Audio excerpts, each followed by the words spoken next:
திடீர்னு தூங்கிட்டு இருந்தேன். திடீர்னு எடுத்து ரீல்ஸை பார்த்தா அப்பா செதற விட்டுருக்காங்கய்யா. யோ யாரையா நீ?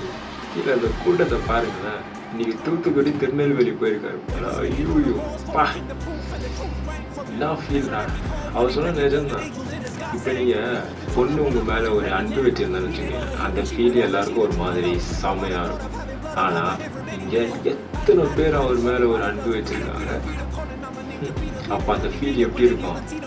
அதனால தான் அவர் ஒரு படமும் ரிலீஸ் ஆகும்போது அவருக்கு இந்த மாதிரி தான் இருந்திருக்கும். ஒரு படமும் ரிலீஸ் ஆகும்போது அவர் எவ்வளோ பேர் பார்ப்பார், எவ்வளோ பேர் அன்பு காமிச்சிருப்பார். அவருக்கு என்ன பண்ணணும், நம்ம என்ன பண்ண போகிறோம், இவங்களுக்கு என்ன பண்ண போகிறோம், எவ்வளோ இப்படி யோசிச்சு இப்போ கரெக்டாக வந்துட்டார். இப்போ நம்ம திருப்பி அவர் நம்மளுக்கு செய்யணும்னு வந்திருக்காரு. பா யோயோ அது கீழே அந்த கூட்டத்தை பாருங்களேன். எதுவும் நடக்குது, ஆனால் எதுவும் நடக்க போகுது. ஆனால் இந்த ஸ்டேட்டே மாறப்போகுதுன்னு நினைக்கிறேன். பா யூ பார்க்கலாம். ஆனால் பிளாஸ்ட்டு தான், செம பிளாஸ்ட்டு. எப்படியா இந்த மாதிரிலாம்